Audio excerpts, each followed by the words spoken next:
Chegou a hora do nosso Momento Saúde. Vamos falar sobre os cânceres ginecológicos, tumores malignos que se desenvolvem no sistema reprodutor feminino, incluindo colo do útero, endométrio, ovário e vulva. Participe, mande sua pergunta, o número está aqui na tela, 16997237684. É só também apontar a câmera do seu celular para o QR Code que aparece aqui na tela. Para esclarecer as dúvidas do pessoal de casa, a gente fala agora com o médico oncologista Diocésio Andrade. Seja muito bem-vindo aqui ao Jornal da Clube, doutor.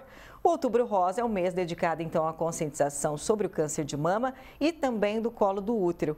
Qual a importância dessa campanha para a saúde da mulher? Boa tarde. Boa tarde. Então, o Outubro Rosa, que está começando hoje, é dedicado à prevenção e esclarecimento sobre dúvidas do câncer de mama, e a gente terminou o Setembro em Flor, que era o mês dedicado justamente aos tumores ginecológicos, igual foi falado no início da matéria, câncer de ovário, endométrio e colo de útero. Agora, com a aprovação das novas diretrizes de rastreamento, como teste molecular para HPV, como ficará a rotina de exames preventivos para mulheres já acostumadas com o Papa Nicolau? Isso, é muito importante essa situação. É um projeto que vai começar em 8 estados, então a gente vai fazer a captura genética do HPV, então é um exame muito mais sensível que o Papa Nicolau. Vai ter uma cobertura de 14 subtipos do HPV. Os dois principais, que são os 70% a 80% dos causadores do câncer do colo do útero, é o 16 e o 18. Quando positivo, a paciente já vai direto para o ginecologista para biopsiar uma lesão no colo do útero após a colposcopia.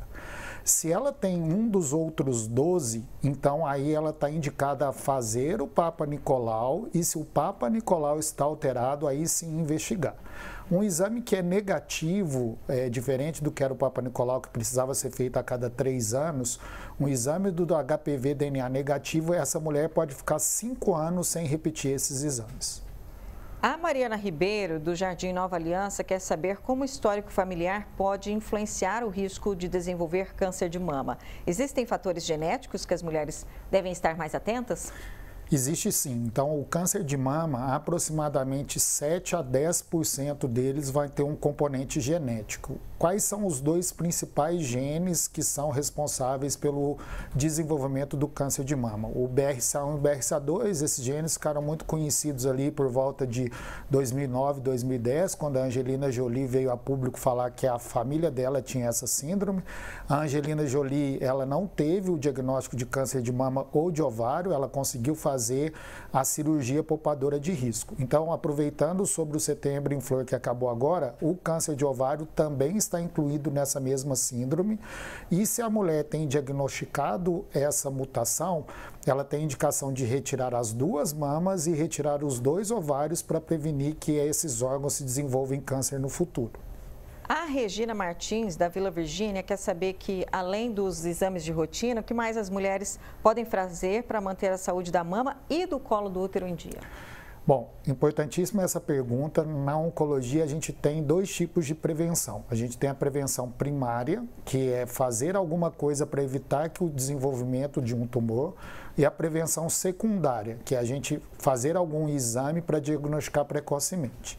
Então, falando da prevenção primária, o câncer do colo do útero é praticamente o único tumor que tem essa possibilidade. E qual que é essa possibilidade? A vacina contra o HPV, que está disponível no Sistema Único de Saúde para meninas e meninos de 9 aos 14 anos. Tá? Então, ele vai vacinar e no futuro essa geração vai muito provavelmente diminuir a incidência do câncer do colo do útero.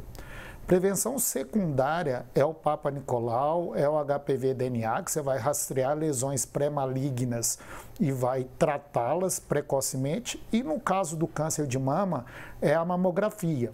E a mamografia passou por mudanças agora na semana passada. O Ministério da Saúde passou a disponibilizar a mamografia a partir dos 40 anos de idade. Anteriormente, no SUS, as mulheres faziam a mamografia a cada 2 anos, dos 50 aos 69 anos, e com essa nova portaria que foi publicada dia 23 de setembro, as mulheres passam a fazer essa mamografia dos 50 aos 74 anos de idade, a cada 2 anos de maneira obrigatória e sob demanda. Então, basta a mulher marcar uma consulta e discutir com o seu médico no Sistema Único de Saúde, a mamografia vai estar disponível também dos 40 aos 49 anos de idade.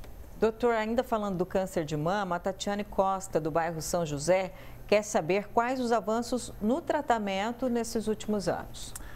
São enormes os avanços, tanto em termos... Todo paciente oncológico vai passar por 3 médicos, nem todos atuam em todo tipo de câncer, mas temos nós os oncologistas clínicos, que são os responsáveis pelo tratamento de quimioterapia, de hormonioterapia, de imunoterapia.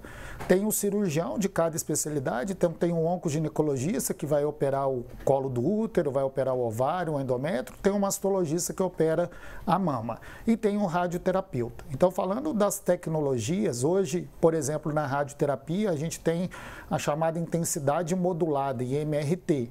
Você diminui muito os efeitos colaterais que a rádio causa e você consegue atingir doses mais altas, trazendo um maior benefício em termos de cura dessa paciente. No caso da oncologia clínica, nos últimos 5, 6 anos, houve o advento aí, o boom da imunoterapia. Não é para todos os tumores. Então, por exemplo, no caso do câncer de mama, ela está indicada no tumor que é triplo negativo, que não expressa marcadores hormonais. E a imunoterapia, diferente da quimioterapia, ela vai estimular o próprio sistema imunológico do paciente a combater as células do câncer. Então, com isso, a gente diminui os efeitos colaterais que a quimioterapia causa, porque a quimioterapia ela vai matar as células cancerígenas, mas ela acaba matando também outras células. Por isso que o cabelo cai, por isso que aparecem feridas na boca, as aftas, por isso que o paciente tem diarreia. No caso da imunoterapia, esses efeitos colaterais não acontecem. Agora a pergunta da Angélica, da Vila Virgínia, ela quer saber quais são os sinais do câncer de mama. Bom, os sinais, qualquer nódulo que a mulher pode sentir, então é importante esse autocuidado, a autopalpação. Essa autopalpação deve ser feita de maneira mensal, ao final do ciclo menstrual, quando a mama já vai ter diminuído de volume, vai estar menos dolorosa. Então, nódulos. Saída de secreção pelo mamilo, então ficar atento, saída de secreção sanguinolenta ou água de pedra. Inversão do mamilo, o mamilo fica retraído, porque tem as células cancerígenas ali perto do mamilo, ele vai ter uma retração. E a própria pele dessa mama, que possivelmente esteja acometida com câncer, também pode sofrer alterações. Um outro sintoma que pode aparecer são os aumentos dos linfonodos. Os linfonodos são as ínguas, né, que a gente tem na região do pescoço, na região da virilha e debaixo dos braços. E quando a gente tem um câncer de mama, o primeiro lugar que a célula sai da mama para ir para o restante do corpo, ela passa pelos linfonodos. Então, o aumento dos linfonodos na axila também tem que chamar a atenção dessa mulher para procurar um mastologista para investigar essa alteração.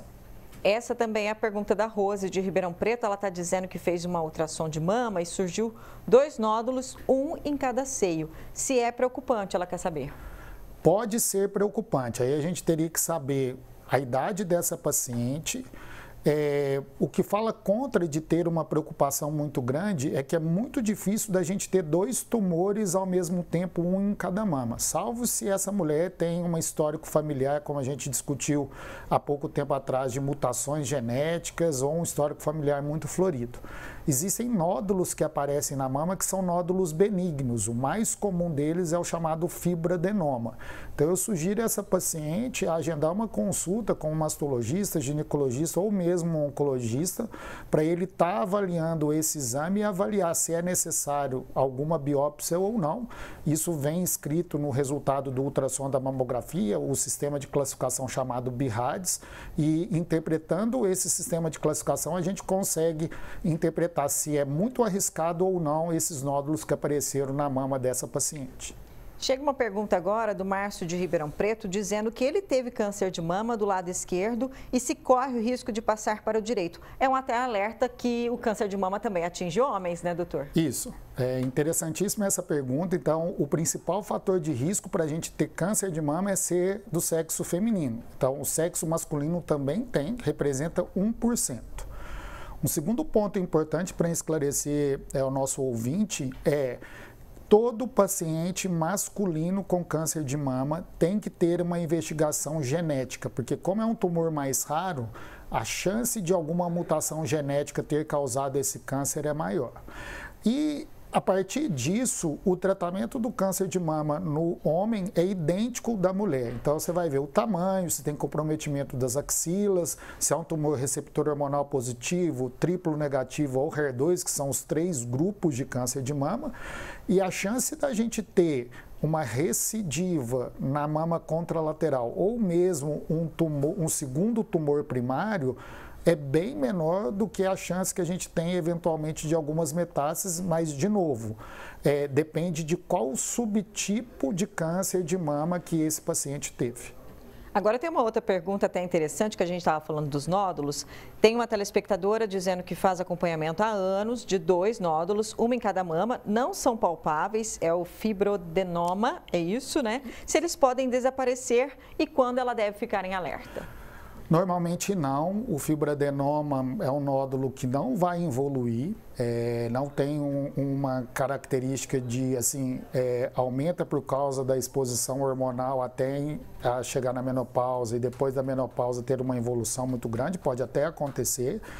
Uma segunda situação é fibroadenoma não se transforma em um câncer de mama, então tendo a certeza se foi feita a biópsia ou a imagem que foi vista no ultrassom, na mamografia é muito sugestivo de fibroadenoma, essa paciente pode ficar tranquila. E ela vai estar acompanhando anualmente igual toda mulher. A mamografia, como eu disse, no sistema privado, ela é indicada a partir dos 40 anos de idade, anualmente, e não tem uma data limite igual no SUS, que agora é de 74 anos. Então, essa mulher sempre vai estar fazendo um exame anual e vai conseguir controlar e ver se esse nódulo vai estar aumentando ou não. E aí, se estiver aumentando, eventualmente pode ser necessária uma biópsia para confirmar se houve alguma mudança nessas características. A Ana Carolina está dizendo que teve câncer, não fez quimioterapia, fez só tamoxifeno. Por quê? Ela quer saber, já que foram tirados 18 linfonodos. Então, essa paciente ela teve o chamado câncer de mama receptor hormonal positivo. Foram retirados 18 linfonodos e a gente tem que saber quantos desses estavam comprometidos. A gente também tem que saber o tamanho do tumor. Existe uma classificação chamada TNM, que a gente divide o câncer de mama em T1, T2, T3 e T4, de acordo com o tamanho. Então, até 2 centímetros é T1, até 5 é T2, acima de 5 é T3 e quando tem comprometimento da pele é T4. Então, essa graduação que faz a gente indicar tratamentos mais ou menos agressivos. O que é certo, sempre que a paciente tem um câncer de mama receptor hormonal positivo, ela no mínimo vai receber a hormonioterapia, que pode ser o tamoxifeno, igual essa ouvinte, ou o inibidor de aromatase. A quimioterapia depende dessas características que eu falei, do tamanho e do comprometimento axilar. Doutor Diocésio, agradeço muito a sua participação aqui no Jornal da Clube. Até uma próxima oportunidade. Obrigado, à disposição.